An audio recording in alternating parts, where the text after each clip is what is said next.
Assalamualaikum warahmatullahi wabarakatuh. Waalaikumsalam warahmatullahi wabarakatuh. Selamat pagi. Saya ucapkan terima kasih kepada Ibu Kepala Sekolah, Ibu Negosiasi yang sudah hadir dalam sosialisasi budaya positif dari saya CGP Angkatan 7 Bandar Lampung. Saya Sri Widianingsi, berasal dari SMA Negeri 8 Bandar Lampung, akan membawakan sosialisasi tentang budaya positif. Sebelumnya saya ingin memberikan kesempatan kepada Ibu untuk memberikan sambutan. Terima kasih.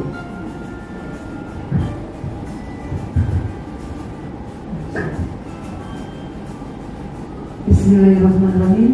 Assalamualaikum warahmatullahi wabarakatuh. Waalaikumsalam warahmatullahi wabarakatuh.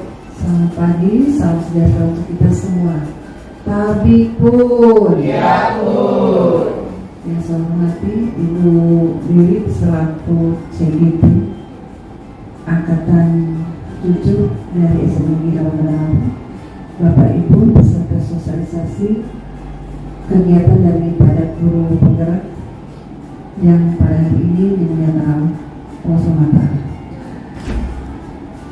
Pertama-tama marilah kita panjatkan puji syukur kepada Allah SWT, Tuhan Yang Maha Esa, karena pada hari ini kita masih diberikan nikmat hidayah dan inayah dari Allah SWT, yaitu berupa sehat, sehingga kita bisa melaksanakan atau memenuhi undangan daripada Ibu Sri Widianingsi atau Ibu Wiwi untuk mendengarkan sosialisasi tentang budaya positif yang akan diterapkan dan usaha diterapkan di SMA Negeri 8 Bandar Lampung. Dan mari kita juga sampaikan salam dan salawat kita kepada junjungan kita Nabi besar Nabi Muhammad SAW. Mudah-mudahan kita mendapatkan syafaatnya dalam akhir nanti. Amin. Bapak Ibu yang saya hormati, pertama saya mengucapkan terima kasih kepada Ibu Sri Widianingsi atau Ibu Wiwi. Dalam hal ini adalah calon guru penggerak Angkatan 7 dari SMA Negeri 8 Bandar Lampung. Saya sangat mengapresiasi sekali Bu Wiwi. Yang kedua juga di sini ada Bu Nurjana, ya, bersama calon guru penggerak Angkatan 7 juga. Mudah-mudahan bukan calon lagi, ya. Nanti mudah-mudahan selesai kegiatan ini benar-benar lulus menjadi guru penggerak, ya. Kita doa bersama-sama. Ada beberapa hal yang perlu saya sampaikan di sini, yaitu di sini kan akan disosialisasikan tentang budaya positif, ya.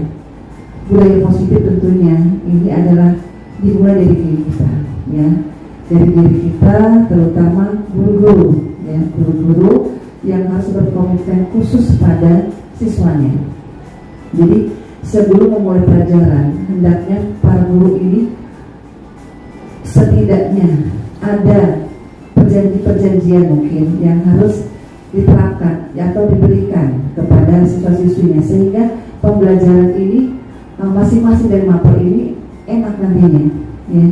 Pada saat kita mengajar dengan adanya perjanjian-perjanjian yang memang sudah kita utarakan dan itu merupakan perjanjian bersama, yang perjanjian bersama ini antara siswa dengan gurunya yang memang secara ini disepakati.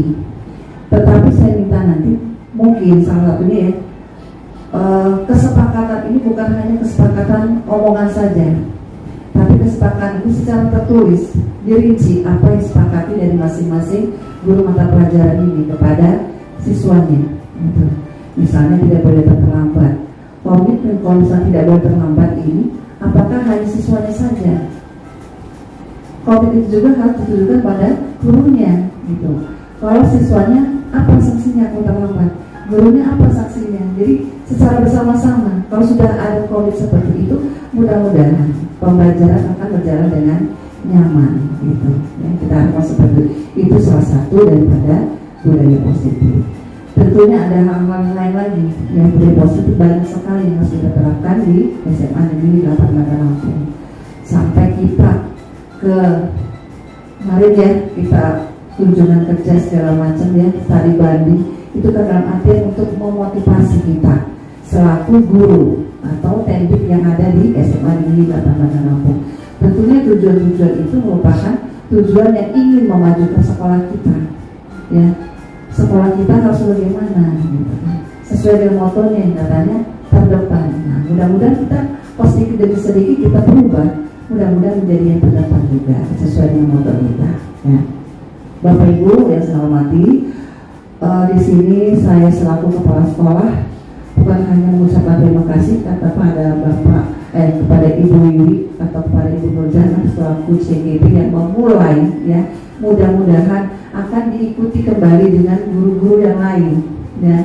Guru-guru yang lain harapannya ini yang dimulai oleh Ibu Wiwi dengan Ibu Nurjana, mudah-mudahan ditularkan gitu, ya. Ini kan tidak menutup kemungkinan karena semuanya sekarang harus dari guru penggerak, ya, Bapak Ibu, ya. Jadi semuanya sekarang dari guru penggerak sesuai dengan apa yang dikatakan Mas Nadiem, ya, sebagai menteri kita, menteri pendidikan kita, ya. Apa-apanya harus digerakkan semuanya.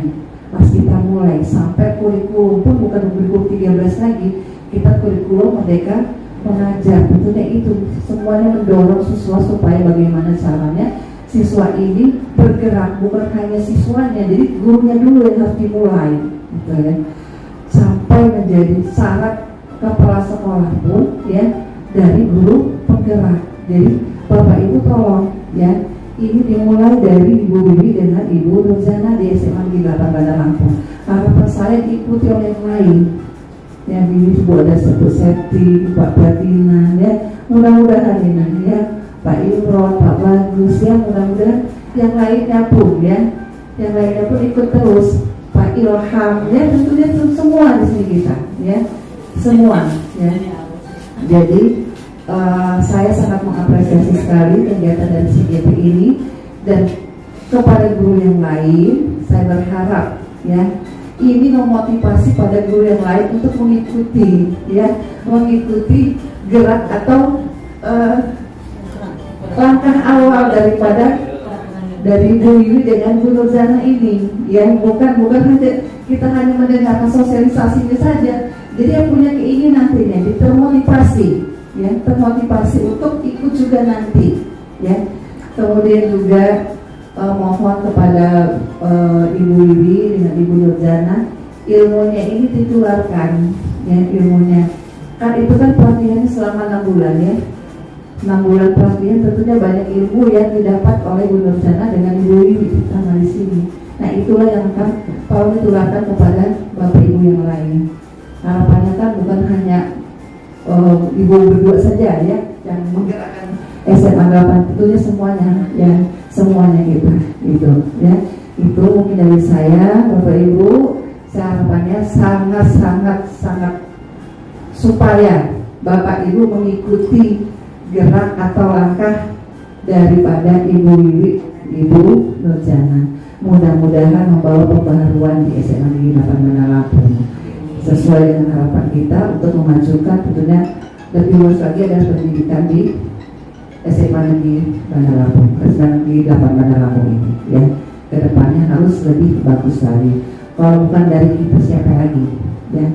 Kita lah, ya. Jadi siswanya melangkah, kitanya dulu, gurunya melangkah dulu, ya. Itu saja mungkin dari saya. Mohon maaf jika ada kekurangan atau hal salah, saya mohon ampun. Wabillahi hidayah. Wassalamualaikum warahmatullahi wabarakatuh. Waalaikumsalam warahmatullahi wabarakatuh. Terima kasih kepada Ibu Nurjana selaku Kepala Sekolah SMA Negeri 8 Bandar Lampung, dan terima kasih kepada rekan-rekan guru semuanya yang sudah hadir untuk mengikuti sosialisasi saya ini. Dan saya lanjutkan dengan materi selanjutnya. Assalamualaikum warahmatullahi wabarakatuh. Waalaikumsalam warahmatullahi wabarakatuh. Tadi pun. Ya pun. Selamat pagi Bapak Ibu guru hebat yang bahagia dan sejahtera. Kita akan memulai untuk sharing tentang budaya positif yang ada di lingkungan sekolah kita. Nah itu ya, Perkenalkan, nama saya Sri Widianisi, berasal dari SMA Negeri 8 Bandar Lampung, CIPB Angkatan 7.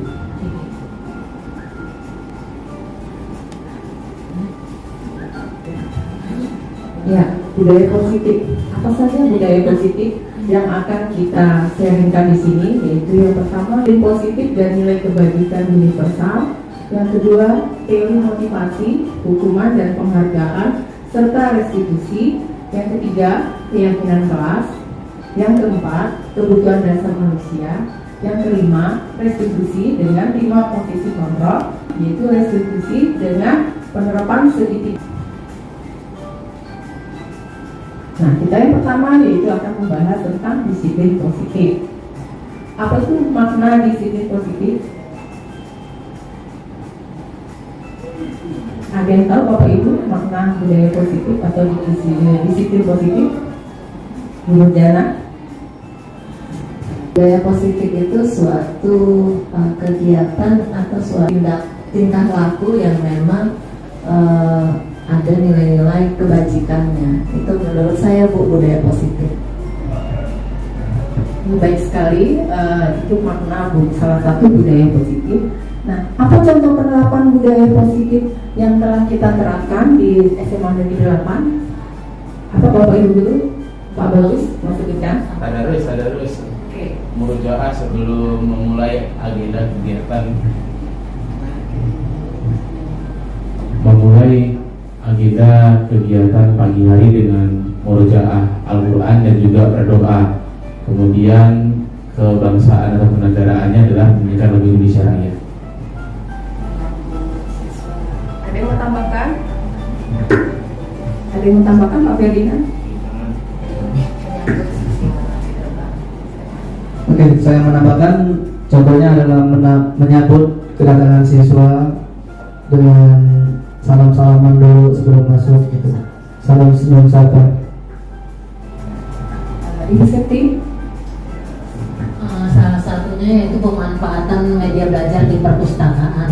Jadi anak-anak bisa mengeksplor ilmu-ilmu dari buku bacaan. Itulah ya, banyak sekali yang sudah kita terapkan di SMA Negeri 8 Bandar Lampung, yaitu 3S, senyum, sapa, salam, kemudian membaca Al-Quran setiap pagi sebelum kita belajar, kemudian setelah itu menyanyikan lagu Indonesia Raya, kemudian pembelajaran di perpustakaan dengan menggunakan media perpustakaan untuk belajar. Kemudian yang sudah kita laksanakan lagi yaitu kegiatan proyek P5, ya, profil pelajar Pancasila dengan pameran produk ekoenzim. Nah, ada lagi di sini yaitu budaya Jumat. Ya. Di setiap Jumat ada pekanan kegiatan Jumat bersih. Semua siswa kelas 10, kelas 11 dan kelas 12 melaksanakan Jumat bersih. Kemudian minggu selanjutnya ada kegiatan Jumat bertakwa, tausiah bersama guru dan siswa. Kemudian setiap Jumat juga secara bergantian sekolah kita mengadakan senam bersama guru dan siswa. Kemudian secara bergantian sekolah kita juga antara kelas 10, 11 dan 12 melakukan kegiatan Jumat literasi. Nah, di sini salah satu contohnya yaitu pembacaan artikel pendek yang dilakukan oleh siswa. Kemudian ada lagi kegiatan flash mapping, yaitu kegiatan fashion show baju adat daerah.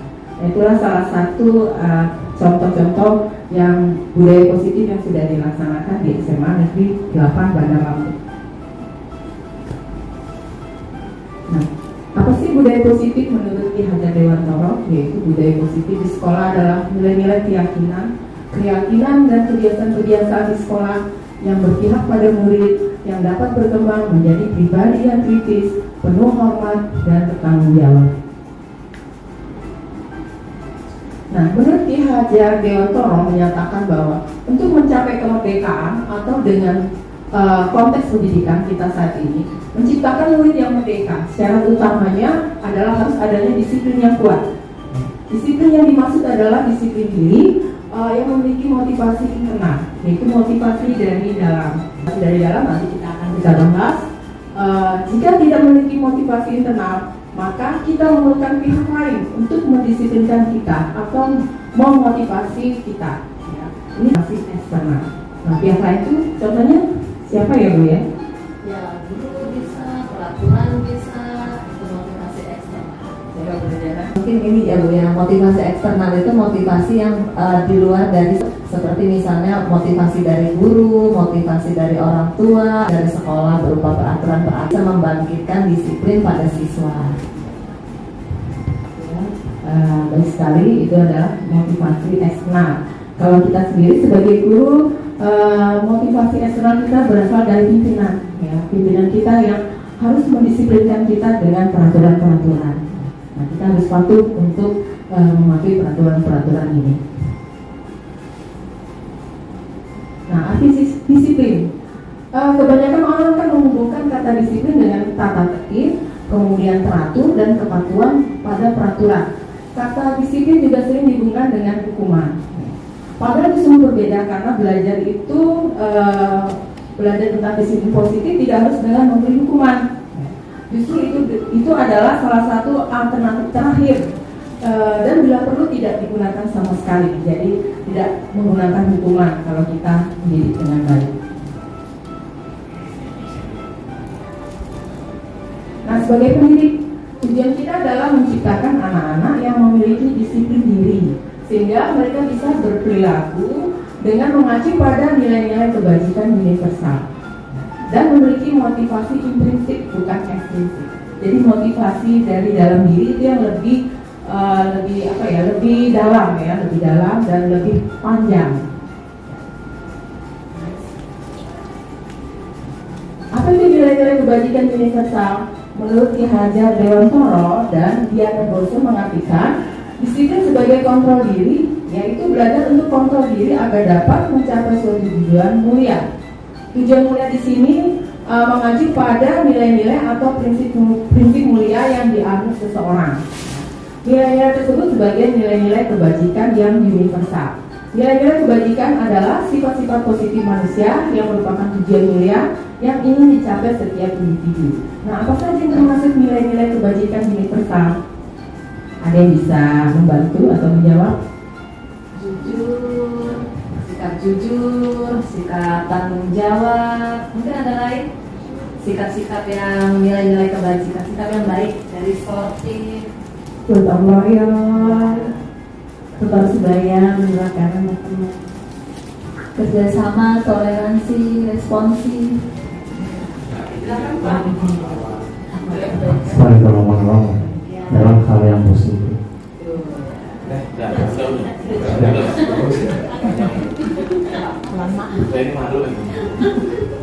Nah, ini ya, nilai-nilai kebajikan universal itu adalah nilai lintas agama, tidak memandang suku, agama, ya, tidak memandang kebudayaan. Jadi memang sikap-sikap atau nilai yang umum, ya, untuk di seluruh dunia.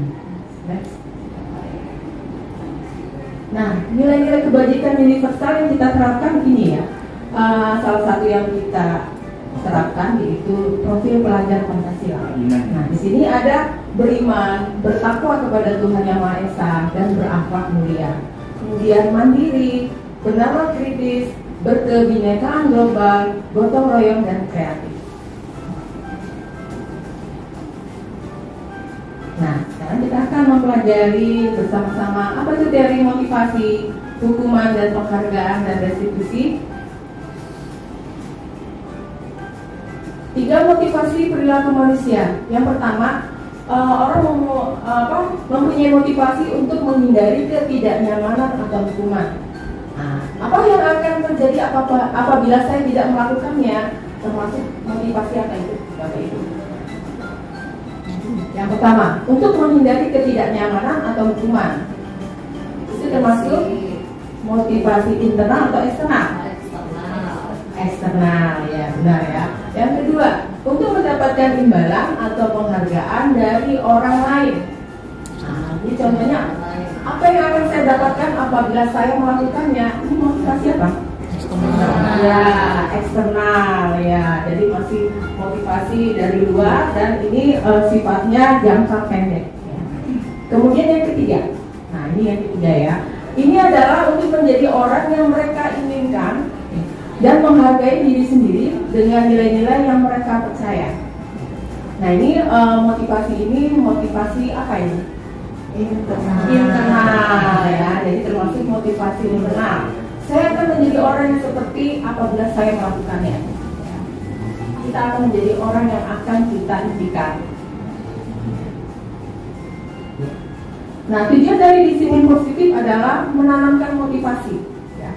Nah, salah satunya yang ketiga tadi, motivasi internal tadi, murid-murid kita memiliki motivasi intrinsik yang berdampak pada jangka panjang. Ya. Motivasi yang tidak akan terpengaruh pada adanya hukuman atau hadiah. Seperti itu.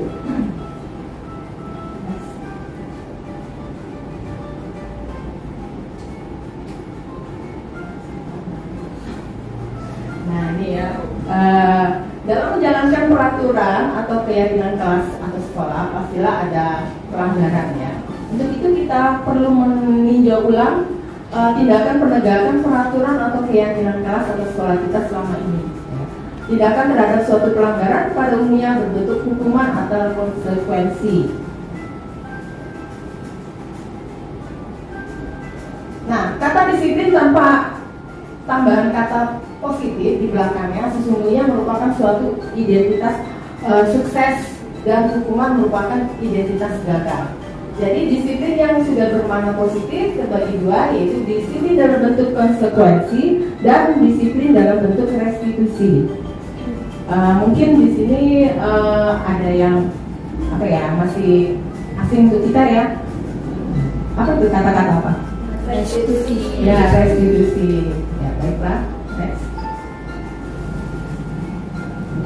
Apa sih identitas gagal yang berupa hukuman dan identitas sukses atau disiplin dalam bentuk konsekuensi dan restitusi? Ya.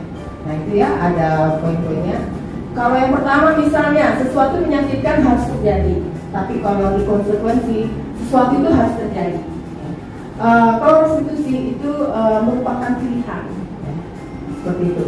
Kemudian hukuman tidak nyaman untuk murid dalam waktu jangka panjang. Ya.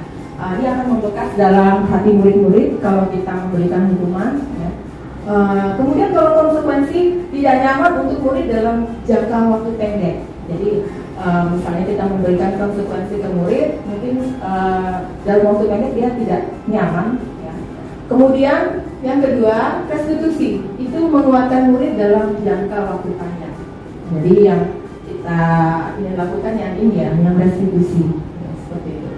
Yang ketiga, perilaku pasif agresif meningkat. Kalau kita menghukum anak, mungkin dia akan merasa dendam, ya. Kemudian dia akan menuju ke pasif, nggak mau ngapa-ngapain. Kemudian tindakan agresif juga mungkin terjadi, ya. Dia akan melawan kepada gurunya. Kemudian yang kalau konsekuensi, penguatan bertahan sebentar. Jadi sesudah diberi konsekuensi ya sudah, ya.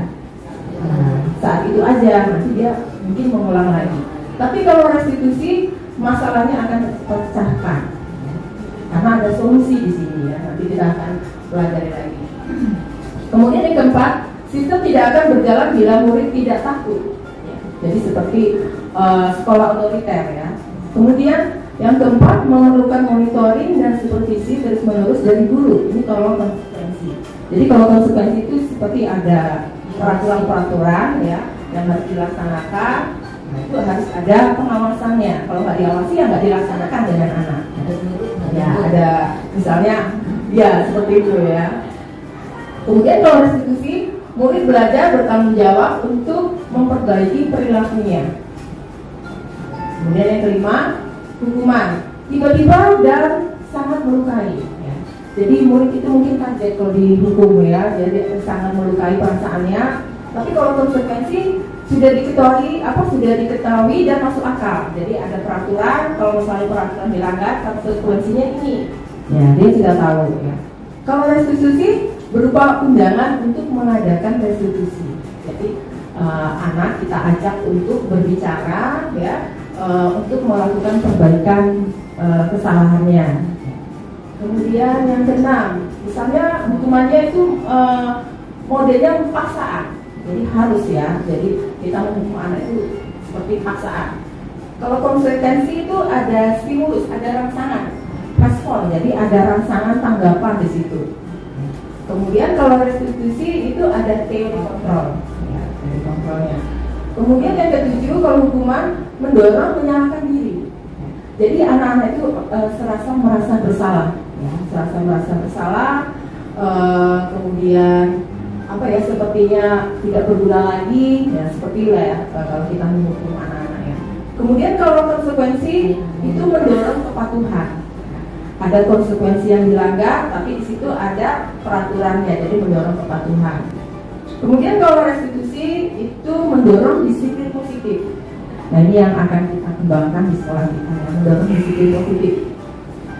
Kemudian ke-8, dampak pada murid itu bisa marah kalau kita hukum ya. Kemudian dia merasa bersalah, kemudian dia merasa rendah diri dan mengasingkan diri. Nah ini ya, dampaknya bisa fatal ya. Jadi anak-anak bisa seperti frustasi, berontak, ya betul bisa ya. Kemudian kalau konsekuensi kehilangan hak, ya karena dia harus memenuhi aturan-aturan tadi. Kemudian waktu jeda seorang diri dan ada penahanan di situ. Ya. Kemudian kalau restitusi, murid tidak kehilangan waktu, tapi bersemangat untuk memperbaiki diri, tentunya dengan pengawasan guru. Ya. Jadi kita kasih ini masukan apa sih yang bisa dia lakukan untuk memperbaiki kesalahannya. Kemudian kalau hukuman itu dibuat oleh guru, kalau konsekuensi dibuat oleh guru dan murid bersama-sama. Ya. Kemudian restitusi sama. Bedanya kalau restitusi dibuat oleh murid itu sendiri, jadi guru hanya mengawasi, ya, atau mengontrol, ya seperti itu. Kemudian yang ke-10, guru menjalani konsekuensi dengan menyalahkan, mengkritik, menyindir dan merendahkan anak tersebut, sehingga anak tersebut akan merasa kecewa mungkin ya, frustasi, ya, seperti itu. Kemudian yang ke-10, kalau konsekuensi, guru menyatakan peraturan, melakukan peringatan dan menerapkan konsekuensinya. Kalau restitusi bagaimana? Restitusi, guru menyebutkan keyakinan kelas yang sudah dibuat anak-anak, ya. Kemudian membimbing kerangka acuan berpikir restitusi murid. Nah ini apa ya? Dihukum oleh penghargaan. Sepertinya masih asing ya. Kenapa ya? Penghargaan tapi malah menghukum. Nah ini ya. Menurut Alfikon, punishment by rewards, mengemukakan baik penghargaan maupun hukuman adalah cara-cara mengontrol perilaku seseorang yang menghancurkan potensi untuk pembelajaran yang sesungguhnya. Menurut Kon, secara ideal, tindakan belajar itu sendiri adalah penghargaan yang sesungguhnya. Ya, jadi belajar itu adalah penghargaan yang sesungguhnya. Kenapa bisa begitu? Nah, kita lihat lagi. Ya. Dihukum oleh penghargaan. Yang pertama, pengaruh jangka pendek dan jangka panjang. Yang kedua, penghargaan menghukum. Yang ketiga, penghargaan pengurangan ketepatan. Yang keempat, penghargaan tidak efektif. Yang kelima, penghargaan merusak hubungan. Ya. Nanti kita lihat contoh-contohnya. Nah, ini perbedaan hukuman dan konsekuensi. Ya. Nah, tadi sepertinya sudah ya, itu ya, sesuatu yang menyakitkan harus terjadi, sesuatu harus terjadi. Sudah. Ini ya. Ya, oke, kita lihat di sini ya, tebak-tebakan. Ayo, kita lihat. Tadi sudah mempelajari tentang hukuman itu apa, konsekuensi itu apa, dan restitusi. Mencatat 100 kali di dalam buku kalimat saya tidak akan melambat lagi. Ini bagi murid yang sering melambat. Ini termasuk hukuman atau konsekuensi hukuman. Ya, betul sekali. Lari mengelilingi lapangan basket 2 kali karena terlambat hari di sekolah. Hukuman. Ya, betul sekali. Semangat ya Bapak Ibu.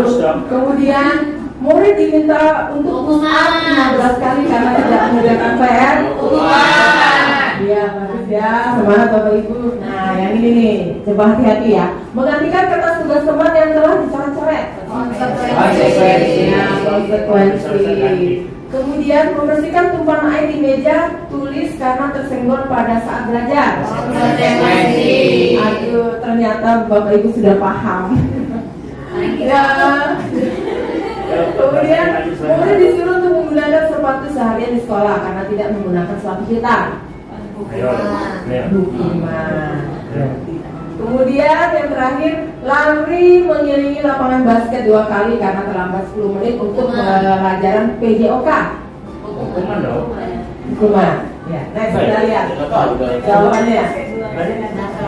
Otak lagi. Oh, kan konsekuensinya.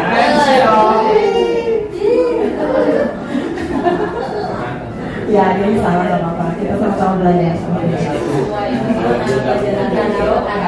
Kita explaining dulu ya, biar suasana tambah semangat. Saya kasih contoh, tepuk semangat. Semangat.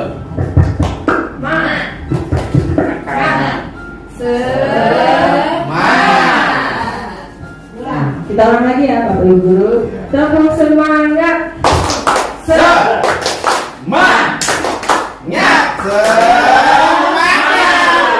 Aduh, luar biasa Bapak Ibu Guru, hebat, semangat semua.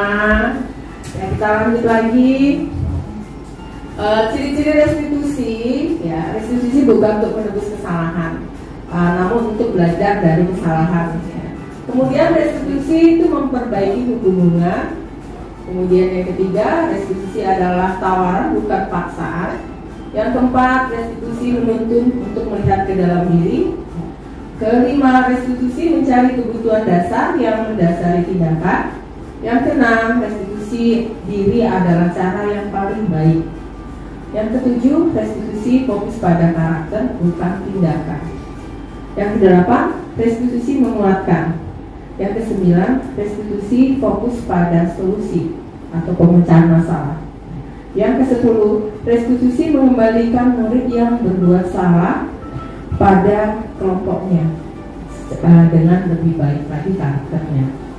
Seperti itu ya ciri-ciri restitusi. Sekarang kita akan membuat keyakinan kelas.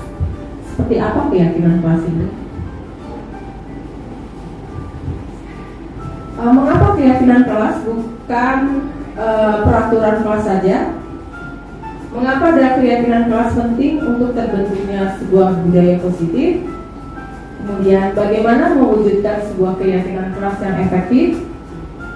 Upaya apa saja? Upaya konkret dalam menjalankan filosofi pendidikan menurut Ki Hajar Dewantara adalah dengan menanamkan budaya positif pada peserta didik. Hal yang paling mudah yang dapat dilakukan dalam menanamkan budaya positif adalah dengan membuat kesepakatan kelas. Bagaimana cara membuat kesepakatan kelas? Nah, ini ya, mengapa keyakinan kelas, mengapa tidak peraturan kelas saja? Nah, kalau kita kan suka memiliki peraturan yang harus menggunakan helm, ya. Kalau mengendari kendaraan, ya. Kenapa itu? Kenapa Bu Medi kita harus menggunakan helm bila mengendarai kendaraan roda 2? Yang kita yakin kenapa itu? Iya betul Bu Mary, untuk keselamatan. Jadi nilai kebajikannya yaitu nilai keselamatan. Kemudian yang kedua, mengapa kita menggunakan masker ketika berada di rumah sakit? Nilai kebajikannya apa? Betul sekali, nilai kebajikannya adalah kesehatan ya. Nilai umumnya adalah kesehatan. Nah itu kita yakin, kita menggunakan helm karena kita ingin keselamatan. Kita pakai masker di rumah sakit karena kita ingin kesehatan. Dari peraturan-peraturan yang dibuat rumah sakit, kita yakin ya, bahwa itu untuk kebajikan-kebajikan secara umum atau universal. Nah, untuk mendukung motivasi dari dalam atau motivasi intrinsik, kembali ke nilai-nilai keyakinan kebajikan yang lebih menggerakkan seseorang dibandingkan mengikuti serangkaian peraturan-peraturan saja. Seperti itu. Nah, ini kesepakatan kelas.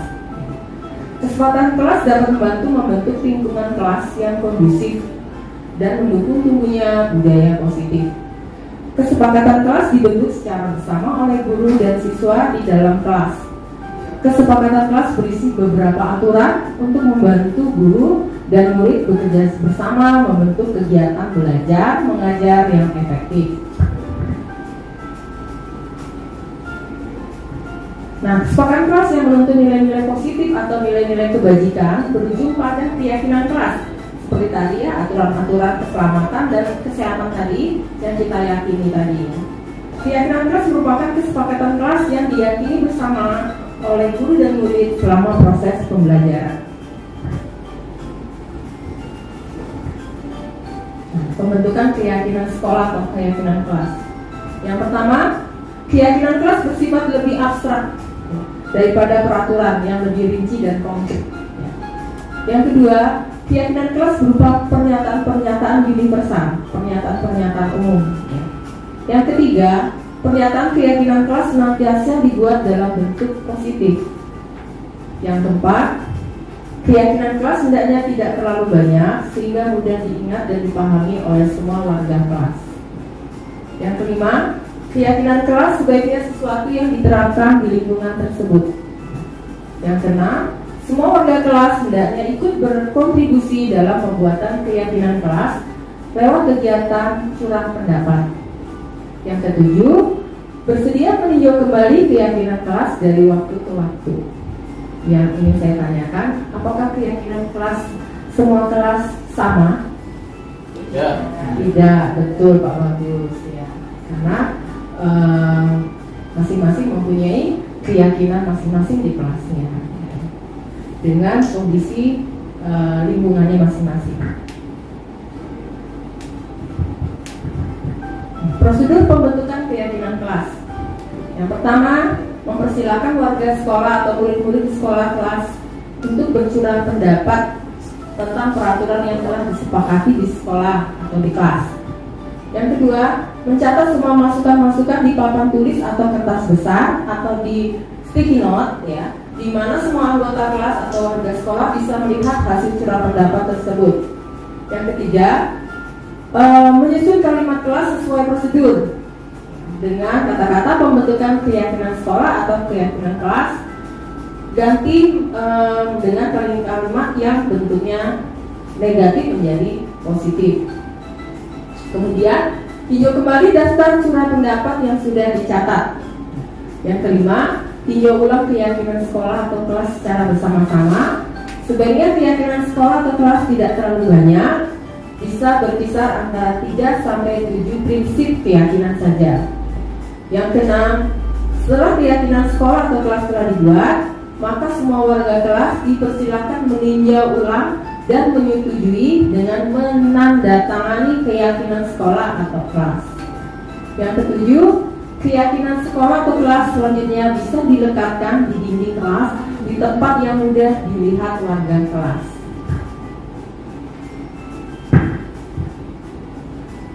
Ini ya contohnya ya. Kalau modelnya peraturan, hadir sekolah 15 menit sebelum pembelajaran dimulai. Contohnya, kalau keyakinan kelas atau nilai kebajikannya, ini adalah menghormati orang lain dan berkomitmen pada tujuan untuk hadir tepat waktu dan menghormati guru yang sudah hadir di dalam kelas. Kemudian yang kedua, dilarang mengganggu orang lain.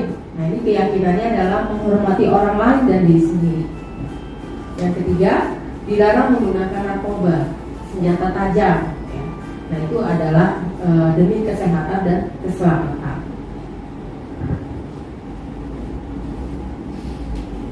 Ini contoh penerapan membuat keyakinan kelas yang sudah saya terapkan di kelas 10-8. Nah, siswa menulis dan menempelkan hal yang diharapkan. Jadi kita bagikan kertas sticky note ya ke masing-masing anak. Kemudian anak menulis apa yang mereka harapkan untuk menjadi baik ya, atau hal-hal positif apa yang mereka inginkan ya. Kemudian anak-anak menempelkan di papan atau di karton. Nah, setiap anak berkontribusi atau menyumbangkan sarannya dan ditempelkan di kantong atau di papan. Ya. Nah setelah itu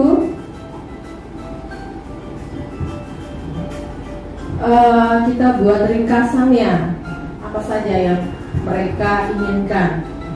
Yang sama tidak usah dituliskan kembali. Jadi di sini ringkasannya agak banyak ya, ada sekitar 14 ya, 14 ringkasan. Nah ini bisa kita pilah-pilah kembali menjadi keyakinan-keyakinan yang universal. Nah, ini contoh penerapan pembuatan keyakinan kelas. Ya, guru dan siswa merangkum keyakinan kelas untuk dijadikan kesepakatan kelas.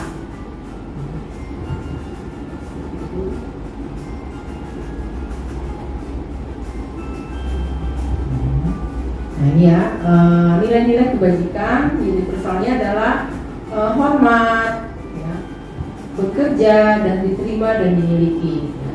Jadi sikap hormat apa? Kami meyakini bahwa sangat penting untuk menghormati semua orang dan barang milik orang lain. Bekerja, kami meyakini bahwa sangat penting untuk mengerjakan segala pekerjaan atau mengikuti kegiatan yang telah ditugaskan. Diterima dan dimiliki, kami meyakini bahwa sangat penting untuk merasa diterima pada suatu kelompok dan saling peduli satu dengan yang lain. Nah, ini disetujui oleh seluruh warga kelas 18. Mereka yang berani berkomitmen adalah mereka yang berani bertanggung jawab. Jadi mereka sudah berkomitmen dan bertanggung jawab. Ini ya, respon murid setelah ada keyakinan kelas.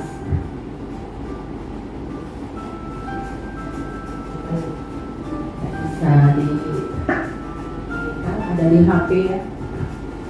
Itu.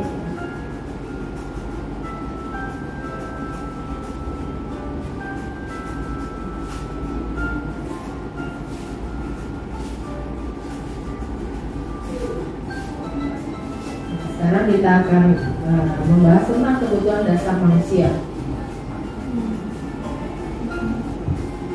Nah, apa itu kebutuhan dasar manusia? Nah, seluruh tindakan manusia memiliki tujuan tertentu. Jadi kita bertindak itu pasti ada tujuannya. Semua yang kita lakukan adalah usaha terbaik yang kita akan mendapatkan apa yang kita inginkan. Kita mendapatkan apa yang kita inginkan, sebetulnya itu kita sedang memenuhi satu atau lebih dari satu kebutuhan dasar kita. Nah, 5 kebutuhan dasar manusia menurut William Glasser dalam bukunya Choice Theory. Yang pertama adalah kebutuhan bertahan hidup. Yang kedua, kebutuhan akan kasih sayang dan rasa diterima. Yang ketiga, kebutuhan penguasaan atau kebutuhan pengakuan atas kemampuannya. Kemudian yang keempat, kebutuhan kebebasan. Nah, ini mungkin kebutuhan akan pilihan ya. Yang kelima, kebutuhan akan kesenangan, kebutuhan untuk merasa disenangi.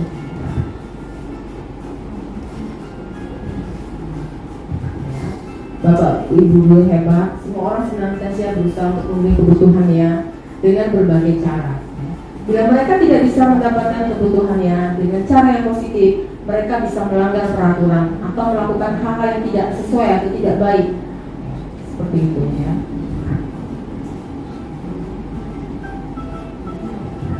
Seseorang tidak merasa diterima oleh teman-temannya, kebutuhannya akan kasih sayang dan rasa diterima tidak terpenuhi. Oleh karena itu mungkin akan meniti satu teman atau memisahkan diri dengan teman yang lain.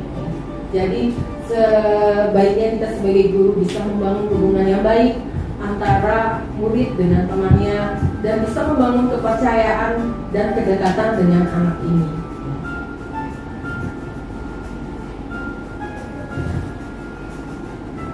Menurut Glasser menyatakan bahwa kapasitas untuk berubah ada dalam diri kita sendiri. Jika kita dapat mengidentifikasi kebutuhan apa yang mendorong perilaku kita, maka perubahan perilaku positif dapat dimulai dengan mencari solusi untuk memenuhi kebutuhan tertentu dengan cara yang positif juga. Bagaimana menentukan kebutuhan?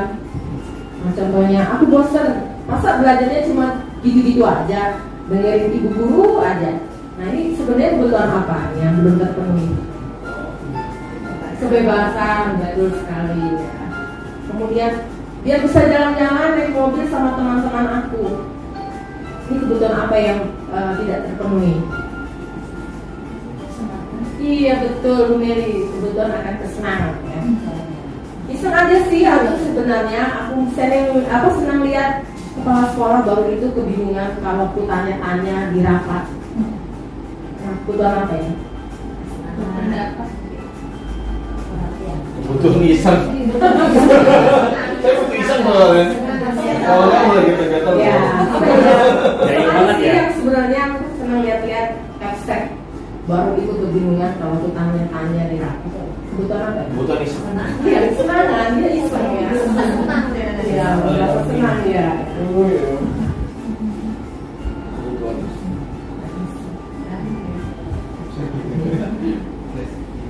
Lima restitusi atau 5 posisi kontrol. Apa ini ya sebenarnya? Nah, kita bisa lihat secara bersama-sama. Suatu program pilihan disiplin positif yang berpusat pada murid yang dikembangkan oleh Diana Gosen dengan pendekatan restitusi disebut dengan 5 posisi kontrol. Nah, posisi apa saja ini? Menurut Gosen, ada 5 posisi kontrol yang diterapkan oleh seorang guru, orang tua ataupun atasan dalam melakukan kontrol ini ya. Kelima posisi kontrol tersebut adalah posisi guru sebagai penghukum. Nah, mungkin kita sering melakukan itu. Kemudian posisi guru membuat rasa bersalah, atau posisi orang tua membuat rasa bersalah. Kemudian, nah ini yang minimal ya, kita harus punya seperti ini.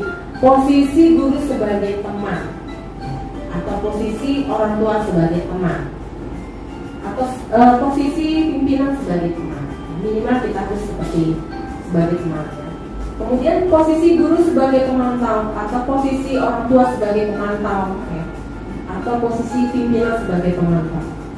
Nah yang terakhir memang yang ini ideal ya, yaitu posisi guru sebagai manajer atau pemimpin, atau posisi orang tua sebagai manajer atau sebagai pemimpin. Nah, otomatis pemimpin harus mempunyai sikap manajer ini sebagai pemimpin. Nah, apa itu posisi guru sebagai penghukum? Seorang penghukum bisa menggunakan hukuman fisik ya, maupun verbal atau kata-kata. Guru-guru yang menerapkan posisi penghukum akan berkata, patuhi aturan saya, awas, ya, gitu ya. Jadi seakan-akan mengancam ya. Kamu selalu saja salah, nggak pernah betul, nah, seperti itu ya. Selalu aja, pasti selalu yang terakhir selalu kamu yang melakukannya. Nah, guru yang seperti ini senantiasa percaya ada satu cara agar pembelajarannya bisa berhasil, yaitu dengan cara dia, yaitu sebagai penghukum. Nah, ini mungkin banyak dilakukan oleh guru-guru kita yang terdahulu ya, penghukum.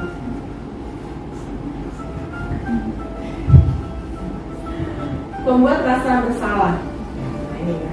Nah, pada posisi ini guru biasanya akan bersuara lembut, membuat rasa bersalah, seakan-akan murid itu merasa sangat bersalah sekali ya. Akan menggunakan keheningannya yang membuat orang lain merasa tak nyaman, kemudian merasa bersalah atau rendah diri ya, atau serasa membuat kecewa ya, seperti itu ya. Kata-kata yang keluar seperti ini. Ibu sangat kecewa dengan dengan sikap kamu ini. Berapa kali kamu melakukannya ya? Bapak harus memberitahu kamu terus, seperti itu ya. Gimana coba kalau orang tua kamu tahu kalau kamu benar begini? Jadi seolah-olah anak tersebut merasa bersalah dan kecewa.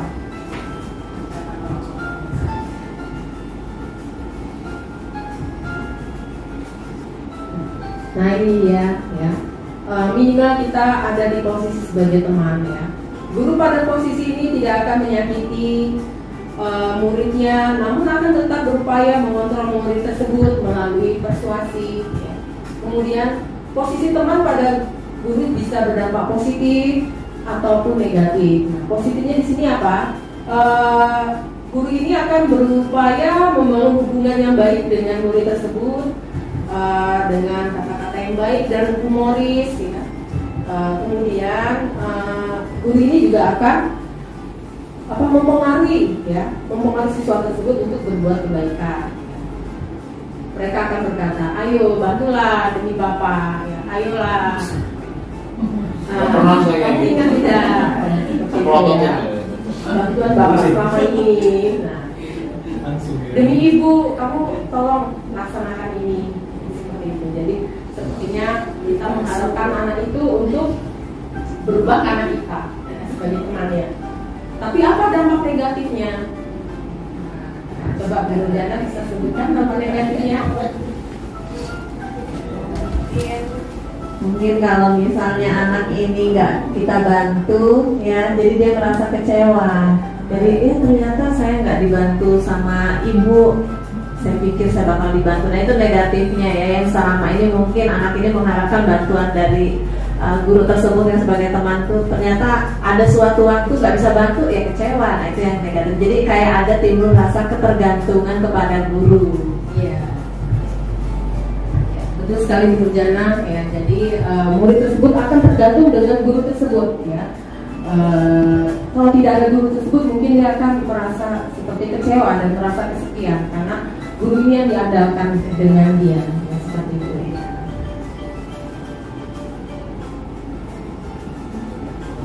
Nah ini hal negatif dari posisi teman adalah suatu saat guru tersebut tidak bisa membantu murid tersebut, dia akan kecewa dan berpikir, saya pikir Bapak Ibu teman saya.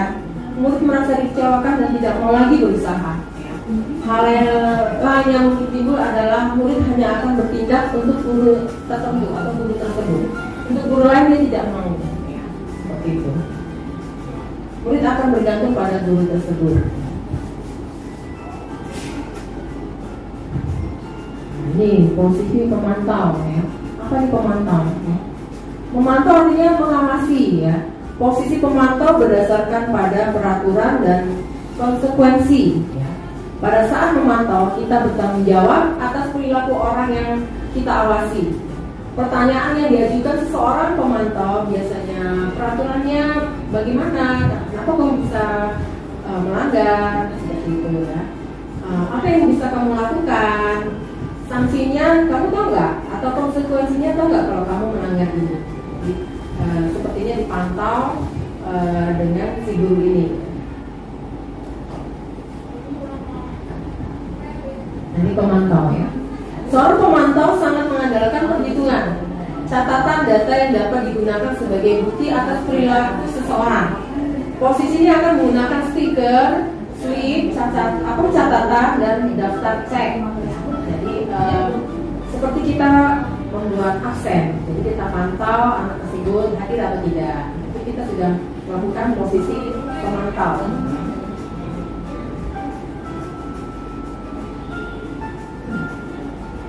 Nah ini ya posisi yang terbaik yang yang optimal ya, posisi yang terbaik dan optimal yang sebaiknya dimiliki oleh seorang guru, yaitu posisi di mana guru berbuat sesuatu bersama dengan murid, mempersilahkan murid mempertanggungjawabkan perilakunya, mendukung murid agar dapat menemukan solusi atas permasalahannya sendiri. Seorang manajer telah memiliki keterampilan di mana posisi teman maupun pemantau ya. Jadi dia sudah terbiasa menjadi teman dan menjadi pemantau ya. Dan dengan demikian bisa jadi suatu waktu kembali pada kedua posisi tersebut bila diperlukan. Jadi memang kita harus berlatih menjadi sebagai manajer. Perusahaan. Ya. Oke, Pak Bagus. Coba kita tepuk tangan dulu untuk kembali bersemangat. Tepuk semangat. Semangat.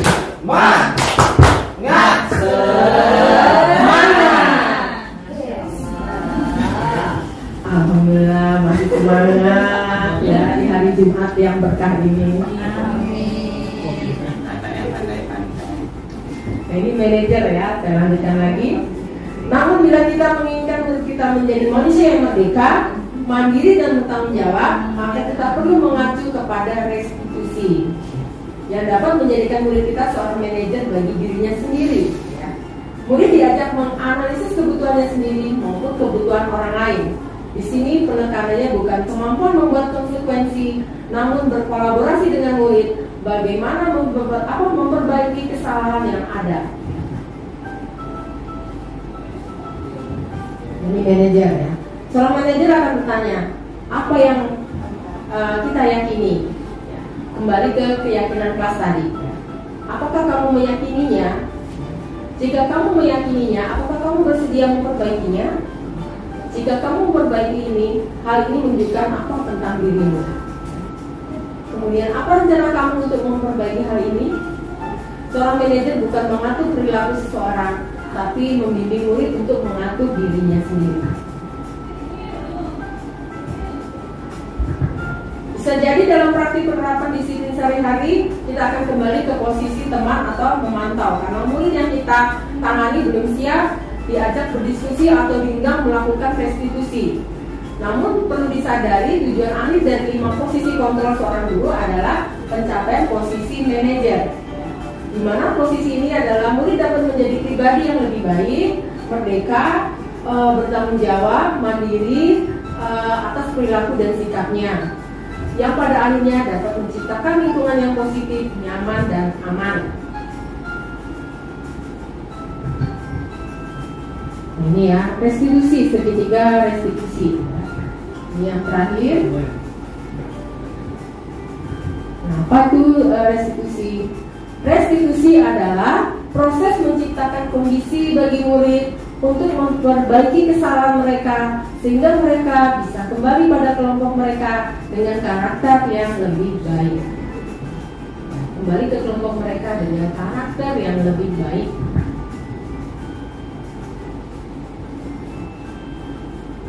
Ini ada 3 tahapan restitusi didasarkan pada prinsip-prinsip utama dari teori kontrol. Ya.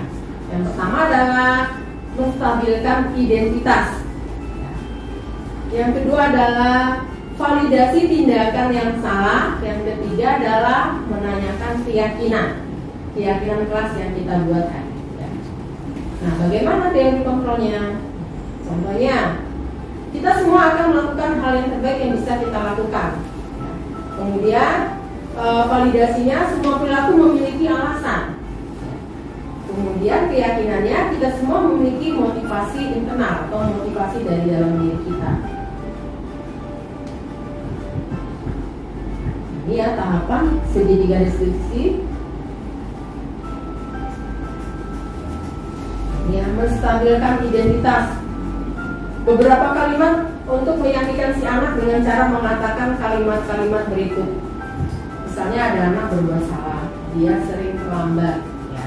Kita tanya, kenapa sih kamu sering terlambat, Siva? Nah, kemudian Siva, iya Bu, saya sering terlambat karena saya mengantarkan adik saya terlebih dahulu. Itu Siva bilang seperti itu. Oh iya, kita menjawab, oh iya nggak apa-apa. Tapi lain kali kamu atur ya waktunya supaya kamu tidak terlambat lagi, kamu datang lebih awal lagi atau berangkatnya lebih pagi lagi. Ini adalah kata-kata menstabilkan identitas. Kamu berhak merasa begitu, kemudian berbuat salah itu tidak apa-apa.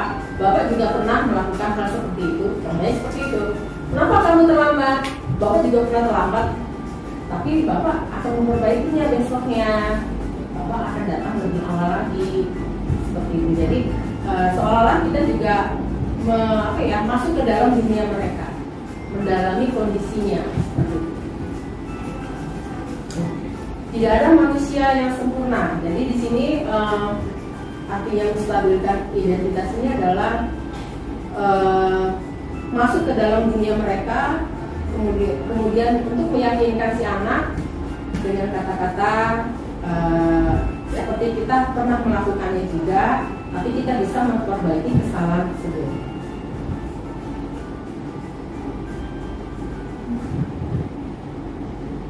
validasi tindakan yang salah. Nah, kalimat di bawah ini mungkin asing di telinga guru, namun bila dikatakan dengan nada tanpa menghakimi akan memvalidasi kebutuhan mereka. Kamu pasti punya alasan mengapa melakukan hal ini, atau kamu patut bangga pada diri sendiri karena kamu telah melindungi sesuatu yang penting buatmu. Atau kamu boleh mempertahankan sikap itu, tapi kamu harus menambahkan sikap yang baru. Jadi sepertinya apa ya? Validasi ini kata-kata yang tepat untuk memenuhi kebutuhan mereka dengan apa ya? Menanyakan alasannya.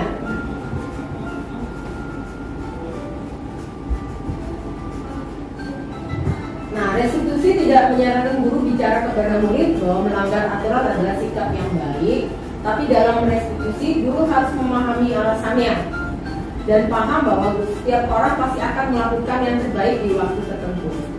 Dia akan melakukan atau memperbaiki kesalahannya di lain hari atau di waktu tertentu. Kalau kita tolak anak yang sedang berbuat salah, dia akan tetap menjadi bagian dari masalah.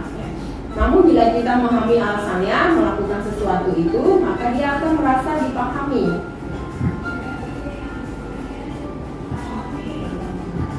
Ketiga adalah menayangkan keyakinan. Ketika langkah 1 dan 2 tercapai, maka anak akan siap untuk dihubungkan dengan nilai-nilai yang dia percaya dan berpindah menjadi orang yang mereka inginkan. Pertanyaan-pertanyaan di bawah ini menghubungkan keyakinan anak dengan keyakinan kelas atau keluarga. Apa yang kita percaya sebagai kelas atau keluarga? Apa nilai umum yang telah kita sepakati?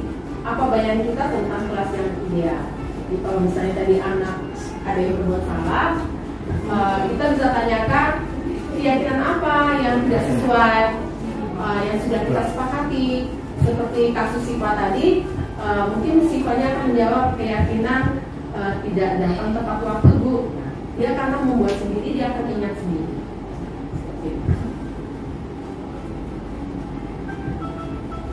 Nah, setelah 3 tahap itu dilakukan, guru dapat menanyakan pada anak-anak apa yang ingin mereka lakukan untuk memperbaiki situasi saat ini.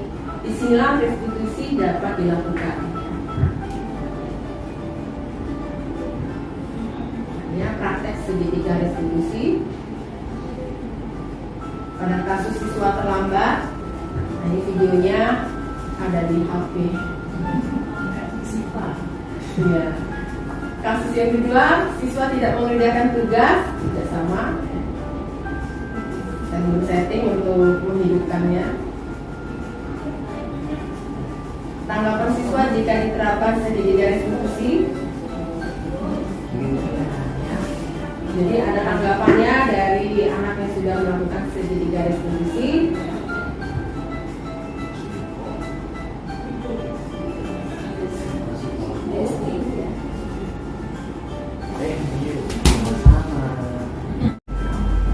Baiklah, saya akan buka sesi tanya jawab tentang budaya positif yang akan kita terapkan dan laksanakan di SMA Negeri 8 ini.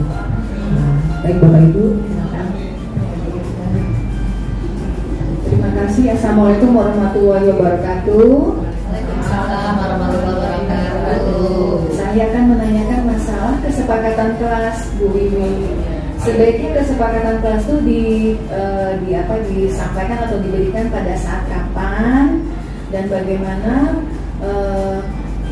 jika ada siswa yang melanggar kesepakatan kelas tersebut, bagaimana proses untuk memproses dalam hal pelanggarannya. Terima kasih. Saya akhiri. Assalamualaikum warahmatullahi wabarakatuh. Waalaikumsalam warahmatullahi wabarakatuh. Baiklah, saya akan menjawab. Kesepakatan kelas sebaiknya dibuat pada saat awal tahun ajaran baru atau awal semester atau awal tahun baru. Boleh seperti sekarang ini, kita belum terlambat. Kita akan buat kesepakatan kelas secara bersama-sama dengan seluruh keluarga kelas, termasuk wali kelasnya juga. Nah, kesepakatan kelas tadi jika ada yang melanggar, itu kan ada konsekuensinya di bawahnya. Jika misalnya ada yang melanggar kesepakatan kita, konsekuensinya apa? Jadi ada aturan-aturan yang kita pantau juga. Jadi posisinya sebagai pemantau dan guru sebagai pemantau tadi. Terima kasih. Ada lagi pertanyaan, Bu Nurjana?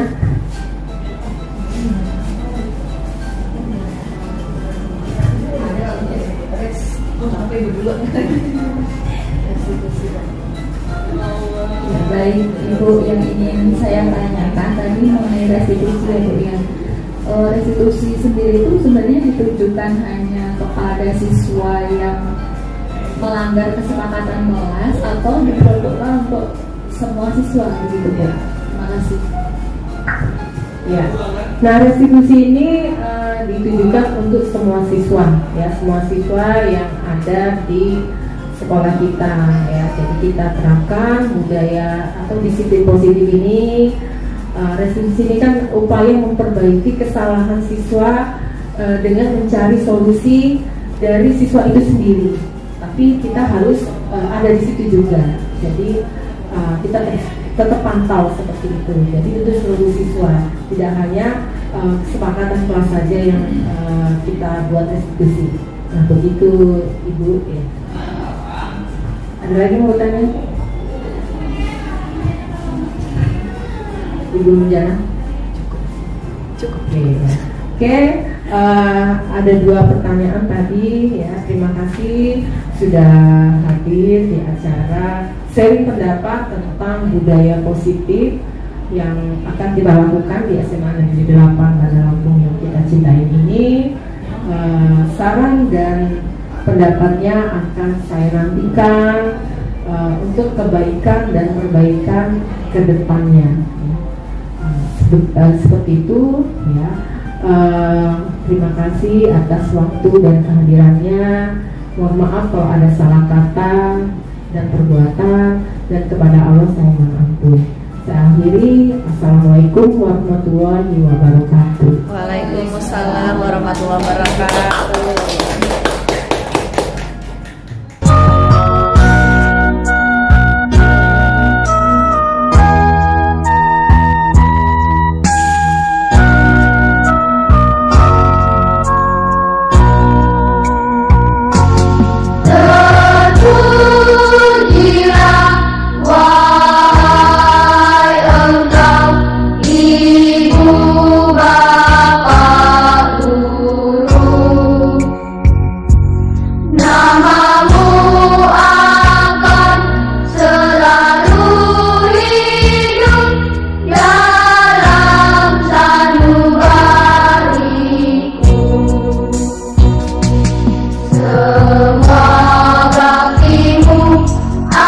Warahmatullahi wabarakatuh. Saya Wahyu Saputra, foto kelas 10-8 telah menerapkan kesepakatan bersama wali kelas saya, Ibu Sri Widyaningsih. Dampak yang dirasakan adalah kelas menjadi bersih, nyaman, kompak, dan murid yang disiplin. Terima kasih.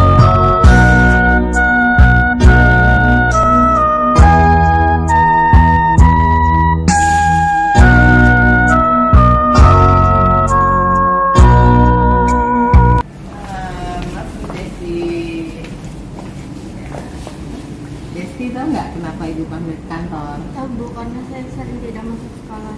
Kenapa kamu sering tidak masuk sekolah? Karena kesehatan saya sedang menurun Bu. Kenapa kesehatannya bisa menurun, Desti? Karena saya tidak bisa menjaga pola makan dan pola jam tidur saya. Oh begitu. Jadi masih ingat nggak keyakinan kelas yang kita buat kemarin? Mempersiapkan diri untuk dinilai Bu. Oke. Jadi kira-kira keyakinan kelas yang bisa diperbaiki yaitu mempersiapkan diri untuk dinilai. Kira-kira solusinya apa, Desti, supaya kamu bisa mempersiapkan diri untuk dinilai? Menjaga pola makan saya dan beristirahat dengan cukup agar kesehatan saya bisa memulih supaya saya bisa mengikuti pelajaran di sekolah. Oh begitu, Desti. Baiklah, berarti kamu harus menjaga kesehatan, menjaga pola makan sehingga bisa beristirahat yang cukup, sehingga kamu bisa rajin masuk sekolah. Begitu ya, Desti ya. Baik. Oke, nanti dipraktekkan ya, Desti. Oke, Bu.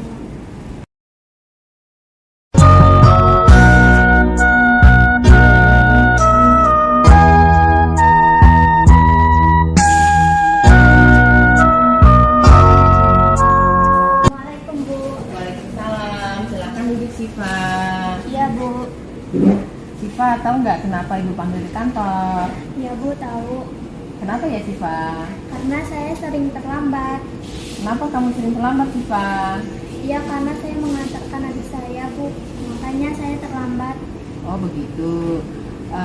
Siva tahu kan keyakinan yang kelas kita buat kemarin, kira-kira keyakinan apa yang tidak sesuai yang sudah Siva lakukan dengan datang terlambat?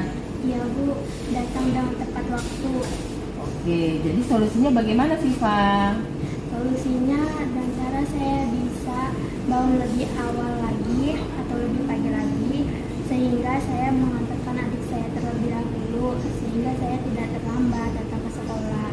Oke, baiklah Siva, semoga bisa dipraktekkan dan tidak datang terlambat lagi sehingga bisa datang tepat waktu ke sekolah. Iya Bu, terima kasih.